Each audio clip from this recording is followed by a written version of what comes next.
or the newer people to become more involved in a Krishna consciousness. And that's the way Prabhuji explained that we can get them involved. Okay? Hare Krishna.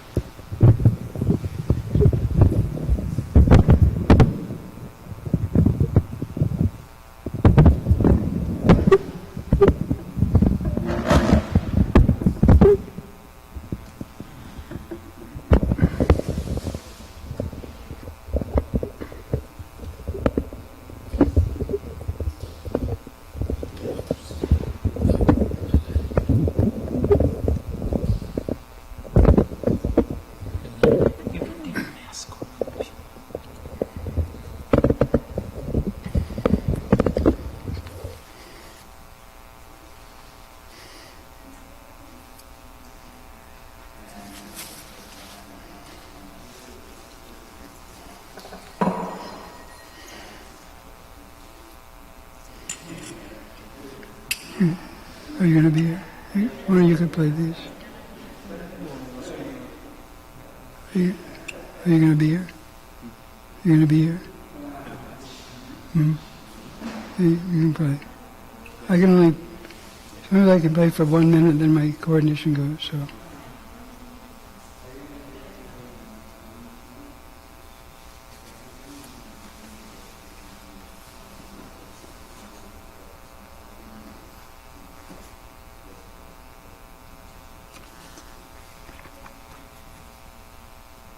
Jaya Radha Madhava Kunja Bihari Gopijana Vallabha Girivaradari.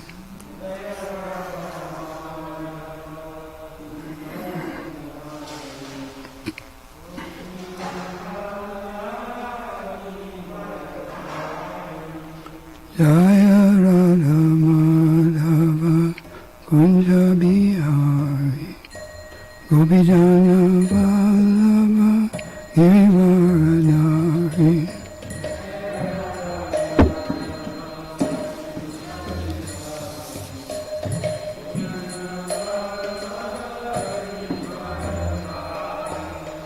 Yashodanandana Vajajanarajana Yamunatiravanachavi.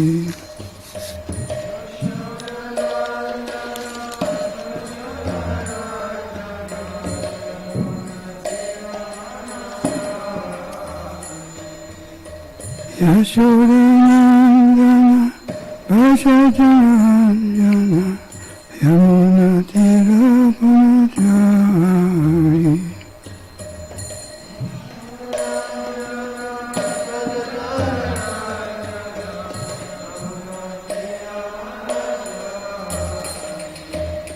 Jaya Radha Madhava Kunja Bihari Gopijana Vallabha Girivaradari.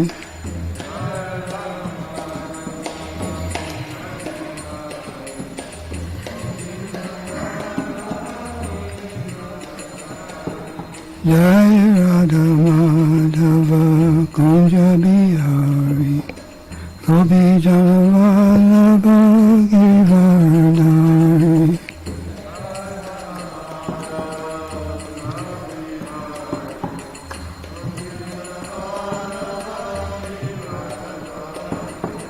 Yashodanandana Vajajanarajana Yamunatiravanachavi.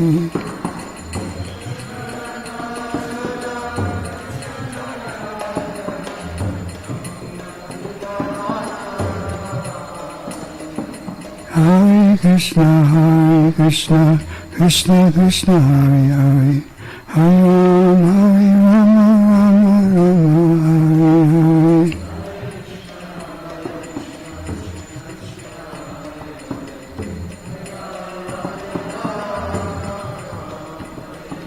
Hare Krishna, Krishna Krishna, Hare Hare, Hare Rama, Rama Hare Hare.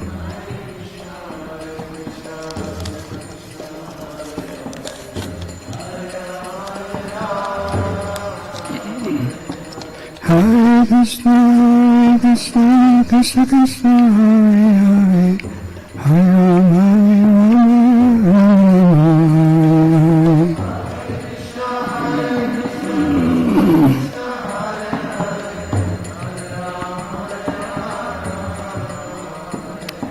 Hare Krishna, Krishna Krishna, Krishna Hare Hare, Hare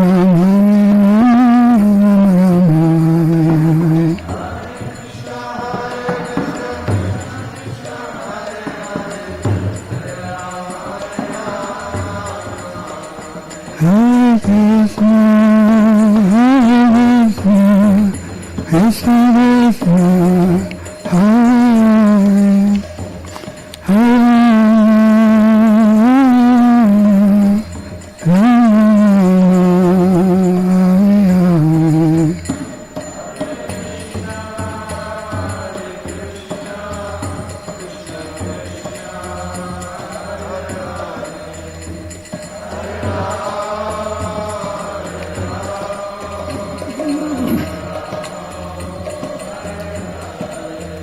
Hare Krishna, Hare Krishna, Krishna Krishna, Hare Hare, Hare Rama, Rama Rama,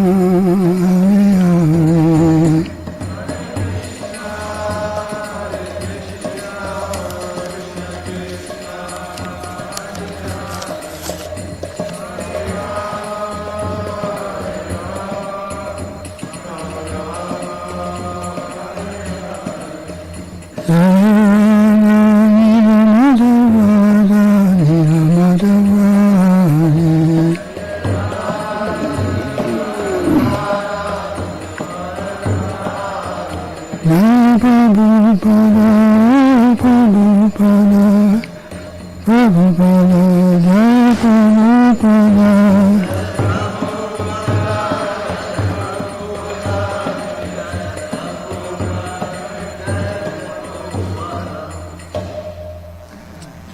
Vishnu Paramahansa Parivajakatarya Asatara Shata Shri Srinivas A.C. Bhaktivedanta Swami Srila Prabhupada Ki Entourage Srimad Bhagavatam Ki Gaur Bhaktivinoda Ki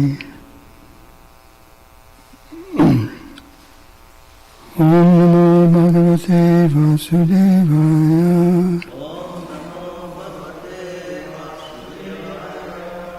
Om Namo Bhagavate Vasudevaya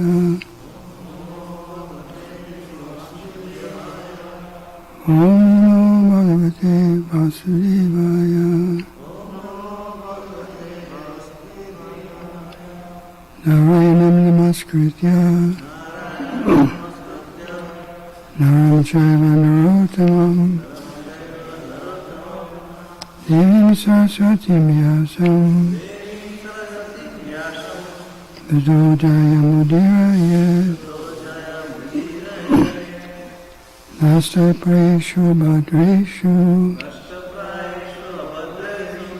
Nityam Bhagavata Sevaya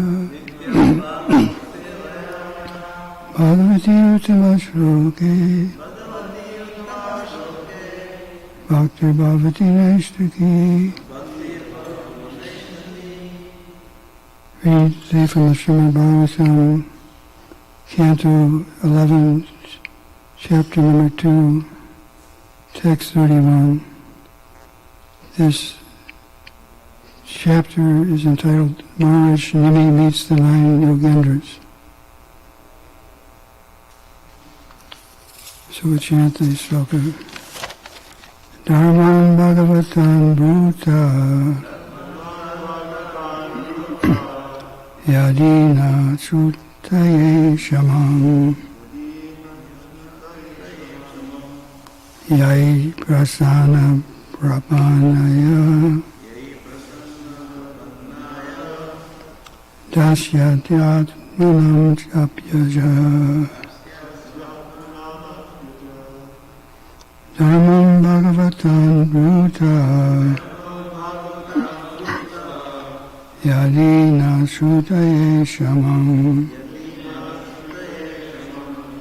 Yai Prasana Prapanaya Dashyati Atmanam Apiyaja Dharman Bhagavatam Bhuta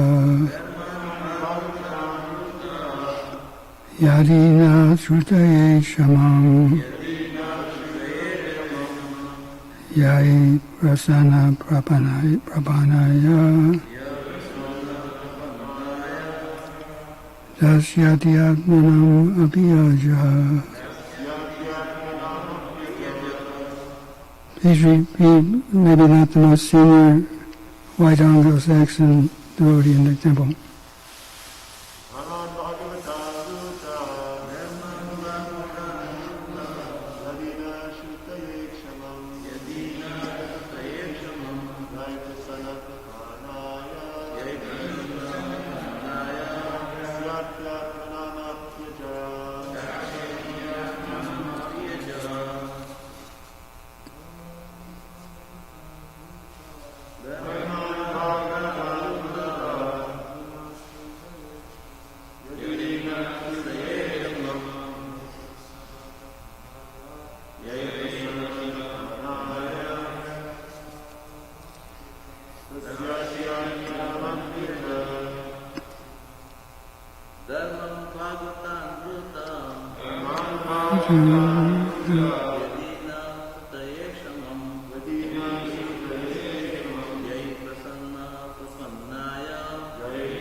Dharman Bhagavatam,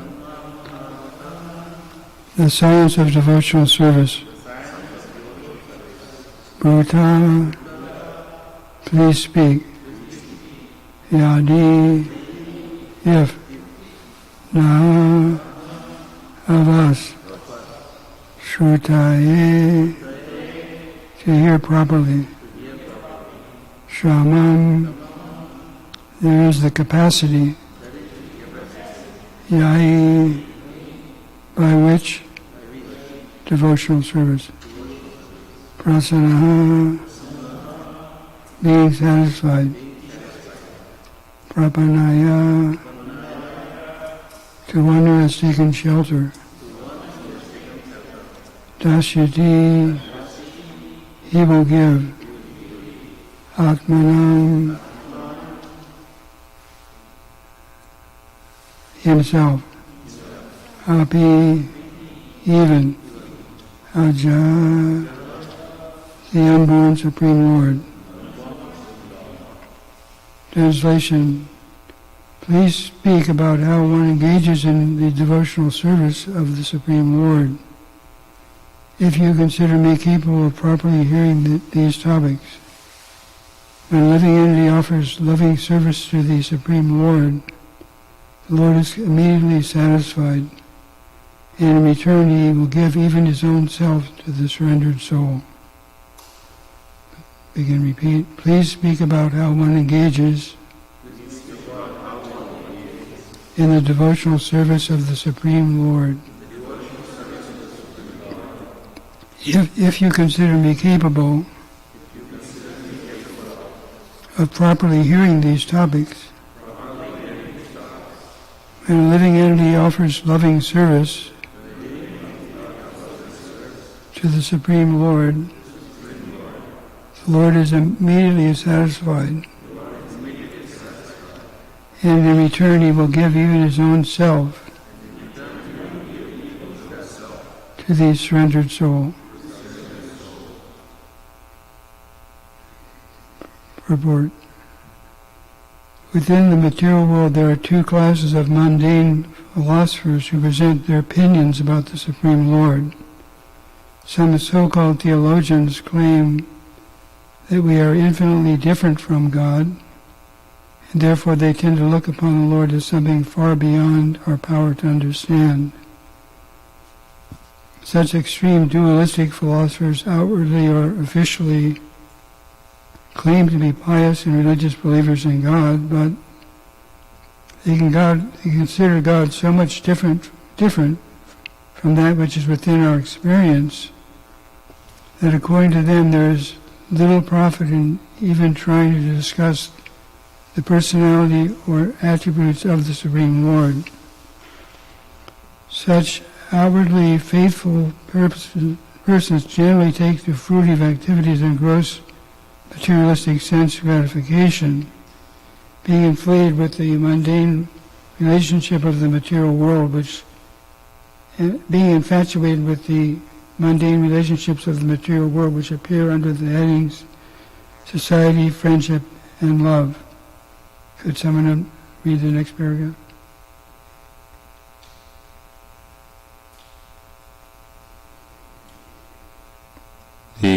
The Avadutavadis,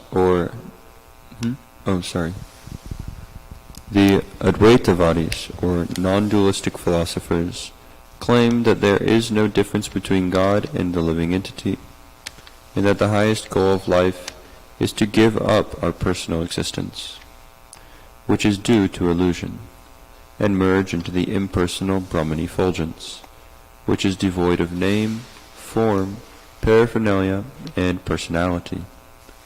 Thus, neither class of speculative philosopher is able to understand the transcendental personality of Godhead. So could you read the next? Chaitanya Mahaprabhu, in his sublime teaching of Achintya Bheda Bheda Tattva, or simultaneous oneness in difference, has clearly demonstrated that we are qualitatively one with God, but quantitatively different. God is personal consciousness, and he has his personal form. Similarly, we are also personal consciousness, and ultimately, when liberated, we also have eternal forms. The difference is that the eternal form and personality of the Supreme Lord contain unlimited potency and opulence, whereas our potency and opulence are infinitesimal. We are conscious of our personal body, whereas Lord Krishna, the Absolute Truth, is conscious of everyone's body, as stated in Bhagavad Gita, Kshetragyam chapi mam vidi sarva kshetreshu bharata. But although God is infinitely greater than the living entity, both God and the living entities are eternal personalities with form, activities, and feelings.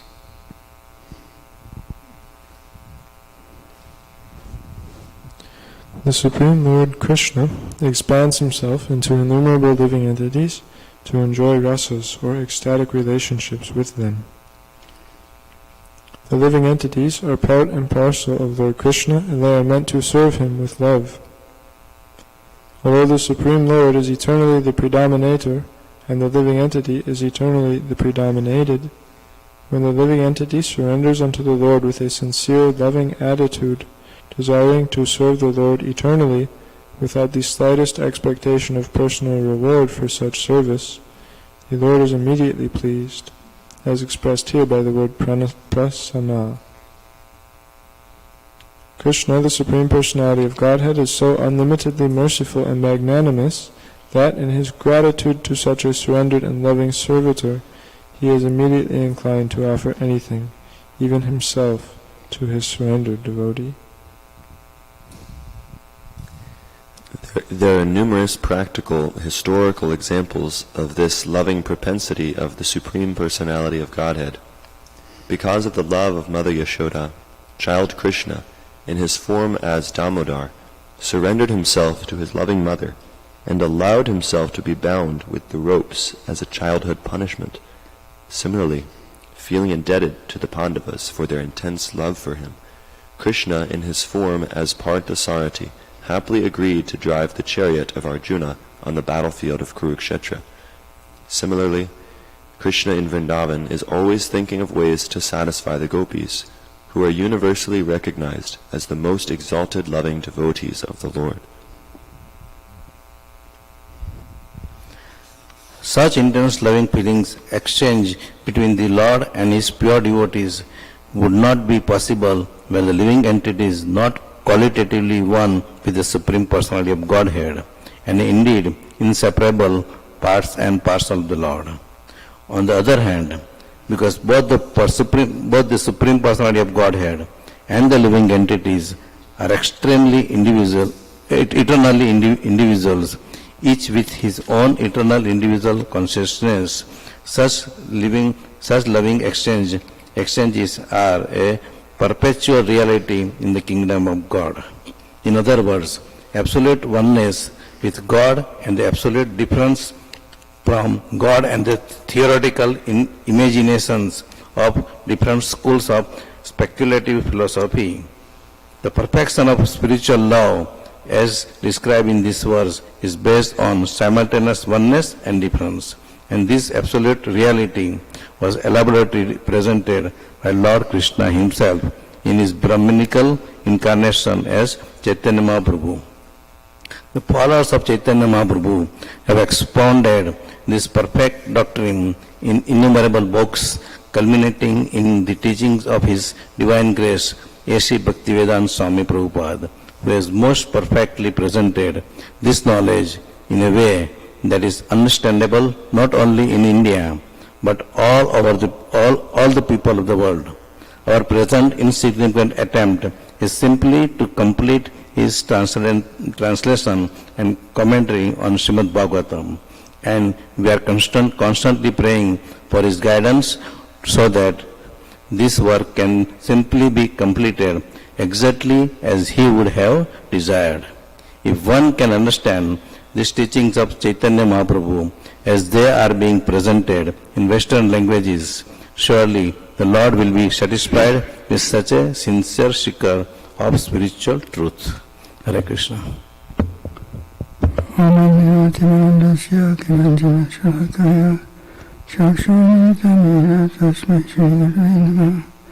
Shri Chaitanya Manavishtam Stapitam Yena Bhutale Swayam Upakadamayam Rati Swapadantikam Nam Vishnu Padaya Krishna Prasthaya Bhutale Srimati Bhaktivedanta Swami Nityanamane Namaste Saraswati Deve Gauravani Pacharane Devishesha Shanyavadi Pashacha Deshatarane Nam Vishnu Padaya Krishna Prasthaya Bhutale Srimati Tamo Krishna Goswami Nityanamane Jai Shri Krishna Chaitanya Prabhu Nityananda Shri Advaita Gadadhar Shri Vashani Gaur Bhaktivinoda Hare Krishna Krishna Krishna Hare Hare Hare Rama Rama Rama Hare Hare.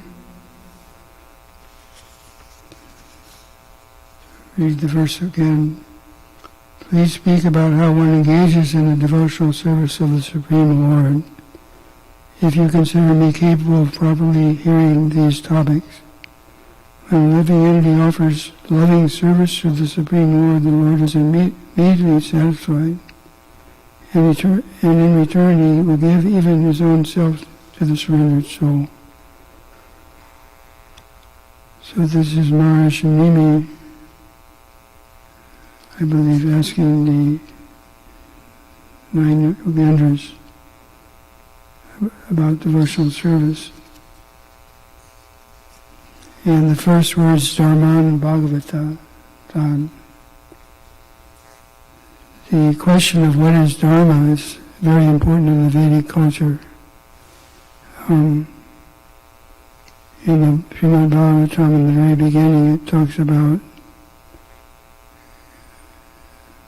Dharma Prajita Dharma of Kaitva Dharma. Rajita Kaitva Dharma, kicking out or rejecting materialistic Dharma, Kaitva Dharma. So the Bhagavatam is very much concerned with what is the highest Dharma. The Bhagavad Gita gives a little more of a presentation of different types of Dharma, and they're actually all important. But the Bhagavatam stresses Dharma, Bhagavatam, Bhagavad Dharma. So in the Bhagavad Gita there's various kinds of Dharma which are encountered. Arjuna is concerned about doing the right thing. So one kind of Dharma is called Kula Dharma. What does Kula mean? Like Gurukul. It actually, I guess Kula means family. So I guess originally the Gurukul was a Brahmin would teach, with his wife, would teach students. So maybe that's why the word Kula is there. Like his family would be teachers, and in India, like, they had a nice system where there would be no tuition other than donations to the Brahmin teacher, so the children could get a nice education from the teacher. So Arjuna was thinking, when Krishna, the first word that Krishna spoke in the Bhagavad Gita said, Partha Paschaitan Kurun Iti Samvetan, something like that. The first word he said was Partha, son of Prita. So it kind of accentuated the family identification. Yes, I'm a Kuru. Both sides of the family are having conflict, and it'll be a violation of my Kula Dharma, my family Dharma, if I fight and kill my relatives and respected elders. So that was a conflict of family duty. It's like in our modern society, imagine a policeman who comes to the scene of a robbery and he sees his own son running off with someone's television set or computer. So he's got to pursue his own son. But there'll be emotional conflict, On the one hand, he's a police officer. I think Dr. Doug studied police science or something like that. Criminology. So, naturally the police officer, he has a higher duty to arrest his own son if his son is running off with someone's computer. So that's a conflict of the family duty and the occupational duty. So then there's the occupational duties like Swadharma. So Arjuna was a Kshatriya, so Krishna argued that you have a duty as a Kshatriya to fight, which is more important than some other considerations. So he made this distinction. And in the modern world, there's not these nice distinctions of duties. So in the Vedic culture, if someone got married, the parents would have certain duties to their children. And now in the modern time, there's so much divorce. So people are not so much motivated by duty as by necessity for enjoyment and sense gratification. So there's this Swadharma. So Krishna argued that you're a Kshatriya. If you fight, even if you die in battle, you get a good afterlife, heavenly situation. If you're victorious, you get honor and spoils of victory and so forth.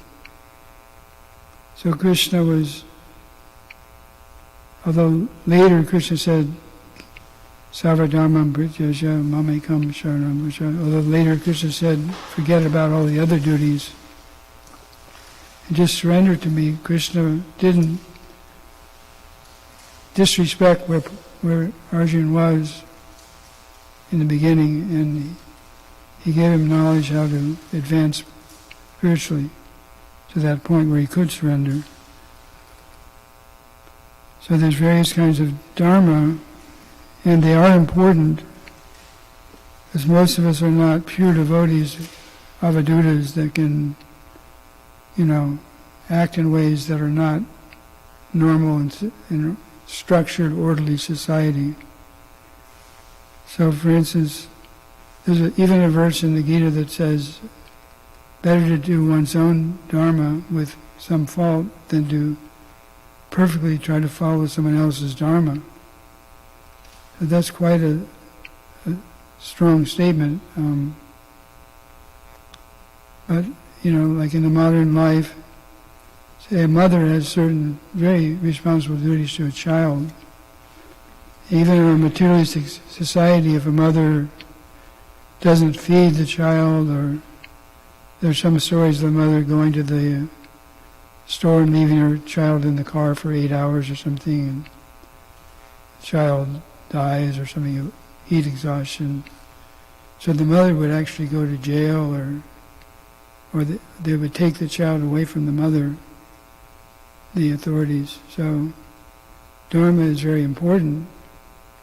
The mother may argue, well, it's all one, I'm not the body, my child is not his body. If the child dies, it doesn't matter because it's all one. But then when she's thrown in jail, she won't be very happy. And so this is actually, to not understand these distinction of dharma is a form of impersonalism.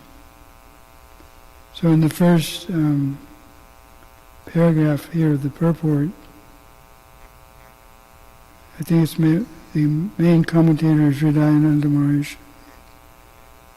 So he says that some theologians claim that we are so infinitely different from God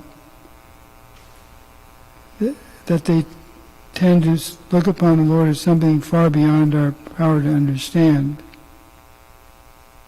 So they have such an awe and reverence of God in a certain intellectual sense that they just think, well, it's impossible to find God, so why even try? Sort of. When I first joined the movement, one devotee said that he'd heard I think it was a Christian minister giving a sermon in a church in the Deep South, and he said, God is so big that we can't get far away from God enough to see Him. Which is kind of a nice realization, short of understanding God as a personal form that's approachable. But if we're just speculating what is God, this universe is so big and the laws of nature are so complex. So someone with a poor fund of knowledge would easily conclude that why even try? Why even try to find some loving Supreme Personality of Godhead? So there's a lot of people in this kind of who've made this kind of conclusion. But it's kind of a cop-out, because even though everything is very vast and broad and inconceivable, there's so many things we can conceive.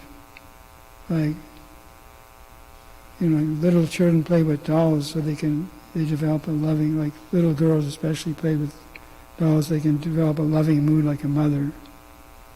Then later they'll actually be a mother, and they can actually take care of a child. So that cultivation of that personalism, of that taking care of that doll, it actually nourishes the personal conception.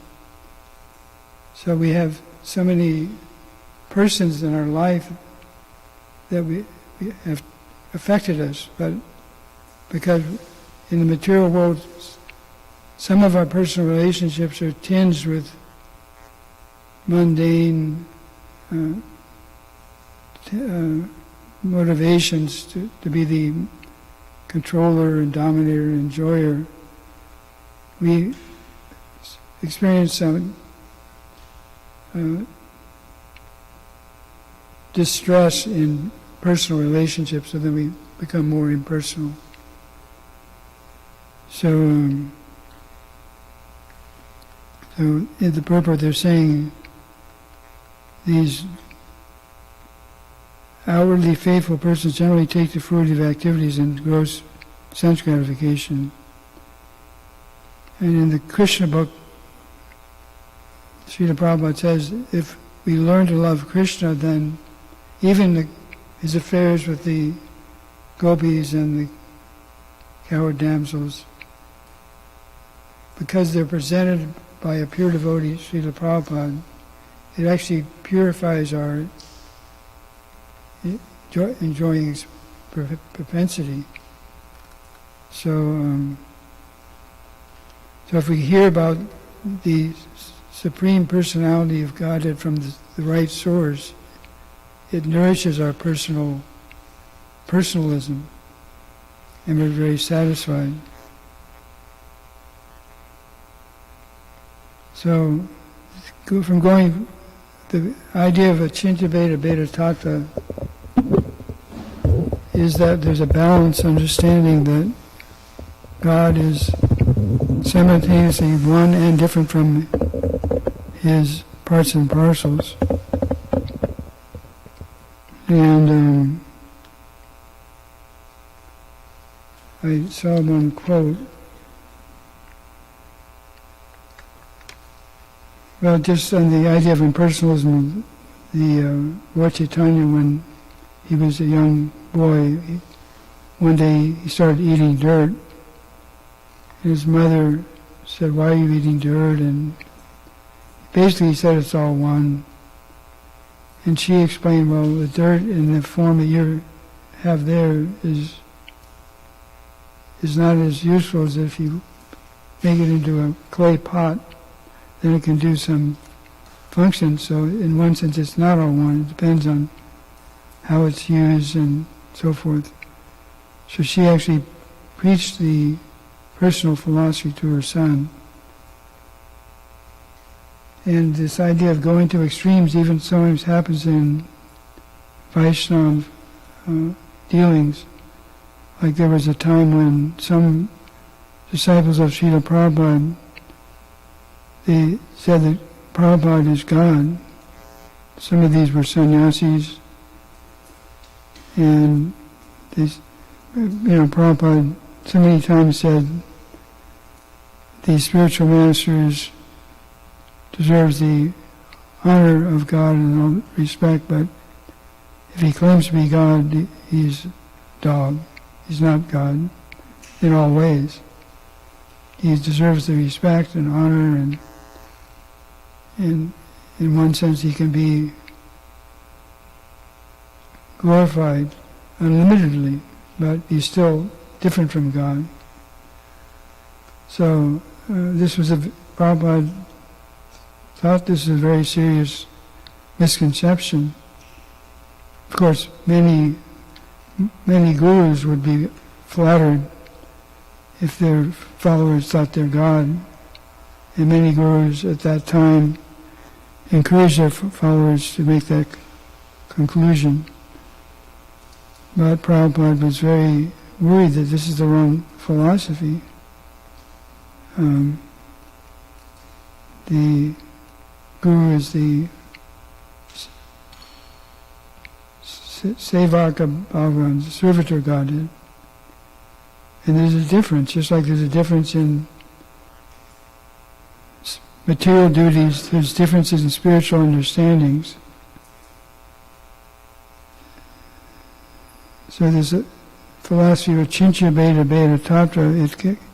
It gives us the understanding that Krishna is simultaneously one and different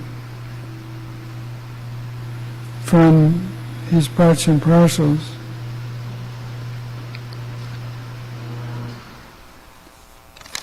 I'll read one quote from a book by Satsvarup Das Goswami, Readings in Vedic Literature. The Vaishnavacharyas maintain that the Supreme Brahman must exist both as an infinite whole and also as finite parts. If he were only infinite, he could not be perfectly complete to reciprocate with his parts in transcendental bliss. So Satsvarup Maharaj gave the example of a piece of cloth. If you tear it into different pieces or cut it, the Mayavadis think that it's like if God is in his creation, it's like then he has to become incomplete himself. But the Vaishnava understanding is like from the piece of cloth, other pieces of cloth come, but the piece of cloth remains whole himself. Om Purnamada Purnamidam. So, and what's the benefit of remaining? Krishna remains an individual and the parts and parcels remain an individual. The benefit is that there can be loving relationships. And the phrase that is in this purport, there can be a perpetual reality of devotional service in the kingdom of God. So, in another paragraph in the purport, it mentions that there's so many examples of Krishna, the Supreme Personality of Godhead, having personal relationships with his parts and parcels. One of the examples is Mother Yashoda, how Krishna can reciprocate. So she was trying to catch him with the rope to tie him up. And Krishna,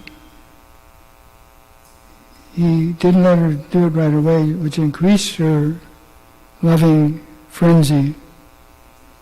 And so sometimes you might have seen a cat will play with a mouse. Sometimes a cat will catch a mouse. And even though the main reason is probably to eat the mouse, but the cat sometimes will kind of play with it. So Krishna has a playful nature. So he plays with the devotees to increase our love and devotion and dependence on him. So there's an example in the purport of Mother Yashoda where Krishna just kept a little bit out of her reach, a little bit out of her reach. And she was doing everything to connect with him. And then he finally surrendered himself and allowed himself to be bound. So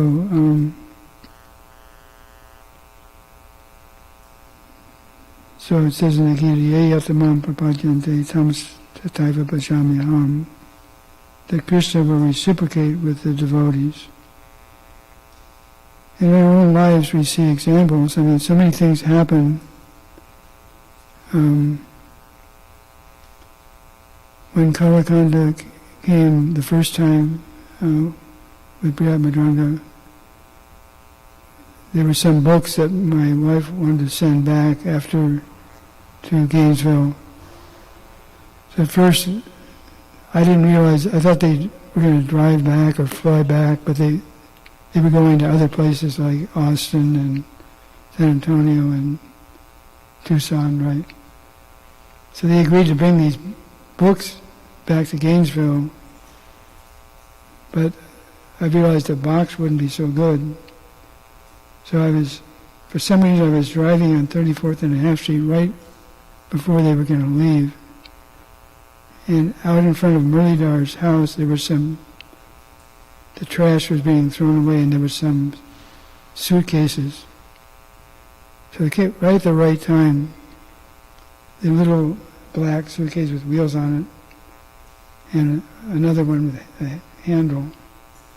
And the books that had to be sent fit just right into the boxes. So, Krishna reciprocates with all of us in different ways. And if you look at our lives, we'll see that, the fact that we all become devotees, at some point something must have happened. We got a book, someone told us about the temple, we got some prasadam, something happened. And there was some reciprocation from Krishna, from our desire. So,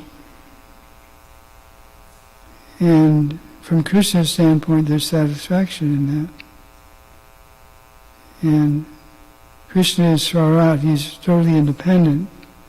And he gives us some independence. Because how pleasurable would it be to receive love if it's forced? So he gives us freedom. And Prabhu was saying that, they don't try to force the students who join Krishna House. They give a loving atmosphere and try to allow a sense of freedom and to be there. Of course, we're all bound up by so many laws of nature and our own materialistic desires, but we have a little freedom. And the great devotees, they have more freedom. Like we're reading about the 9 Yogendras. Early on it says they can travel anywhere. And the person that's in this chapter, Narada Muni, is famous for going everywhere. But Narada is always doing Krishna's service. So he has Krishna's trust, so Krishna gives him more and more freedom. So in devotional service, that's the principle also, is that if we use what Krishna has given us nicely, then he will give us more facility and more creativity, more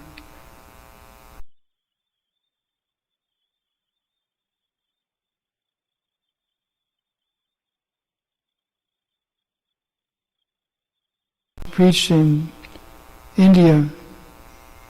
He went to Jhansi and he had an idea for a league of devotees.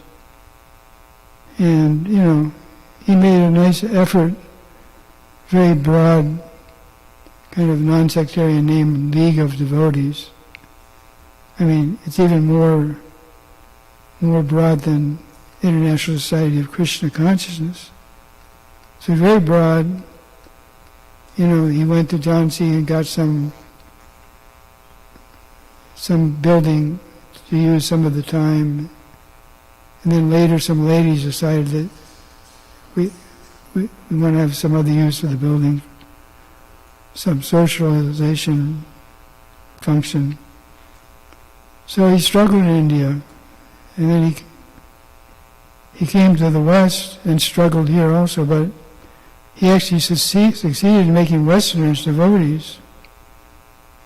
And if he had not brought Westerners back to India, the movement would not have taken off in India as it did. We read Giriraj Maharaj's book. So,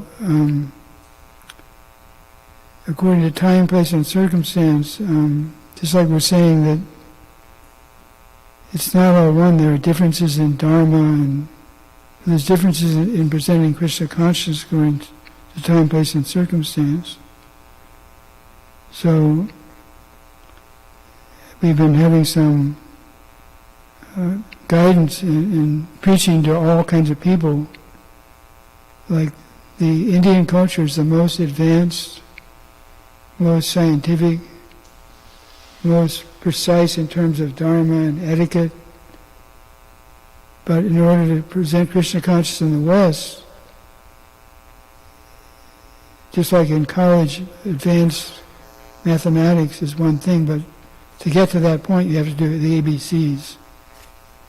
So to develop the ABCs, Prabhupada came to the West and had less rules and regulations, but more chanting and philosophy and kirtan, prasadam.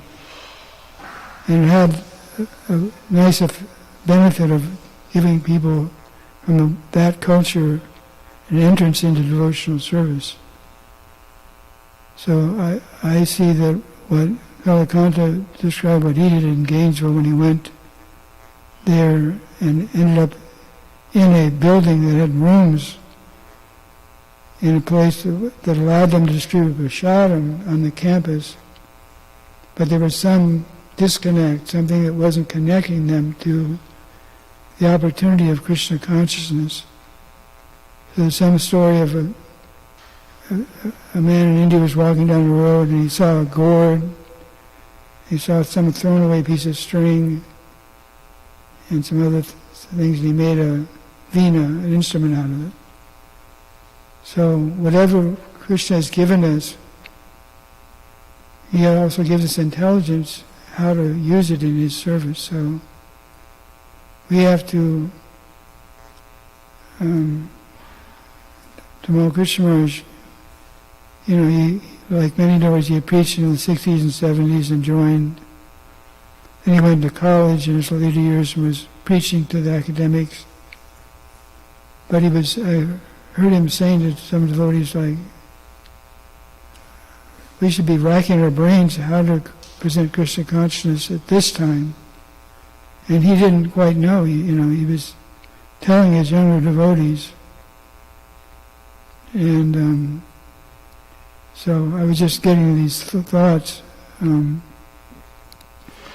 Just small adjustments can go a long way.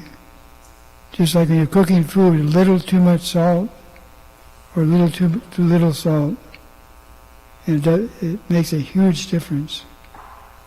So just doing the right things in the right way with the right mentality. Of course, the mentality is the main thing. Just to want to share Krishna consciousness with more people and all that. So these are just some thoughts. Anybody have any comments or questions?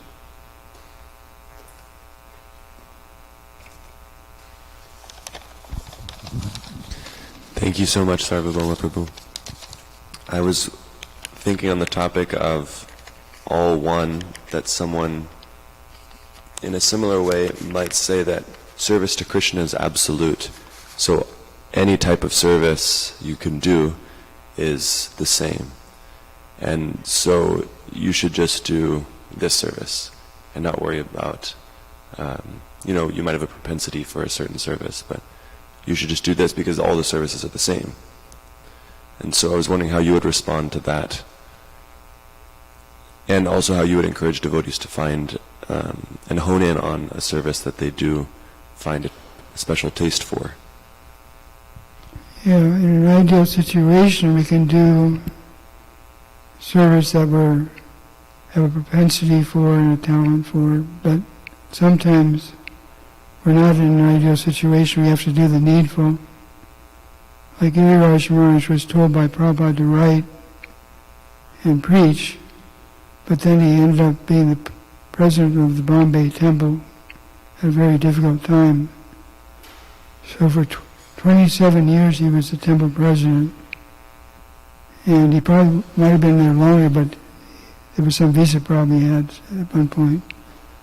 But so he had to do some things that weren't his nature, but he was a very advanced soul, so everybody has a different capacity for service to Krishna in different ways. So, like I heard that sometime in Mangalarti, early in the morning, Prabhupada was walking in the Vrindavan temple and he saw some dirt on the floor and he said something, and so the devotees were chanting japa, but one devotee went out and found a mop and cleaned it up, and Prabhupada was very happy. So, normally during Brahma Muhurt, we're not mopping the floor, but at that time it was the necessary thing to do. So at any given time we might be in a situation where Shiva Nilamara Vakita.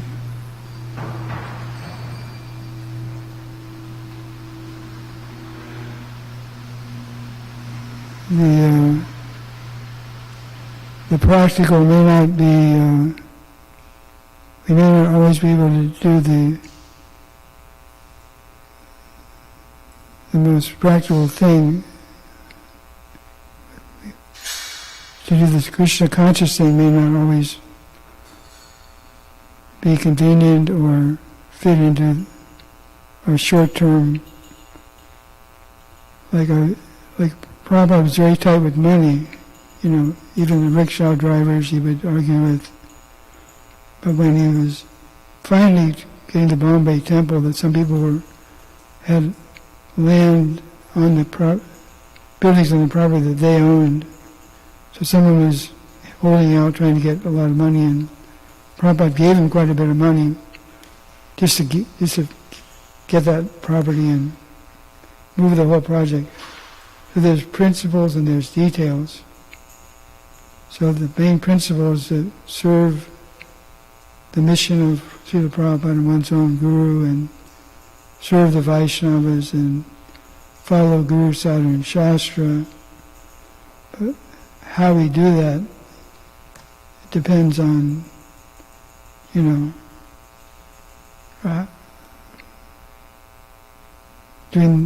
the acting according to time, place, and circumstance. Maybe that's one angle. Any other brief comments?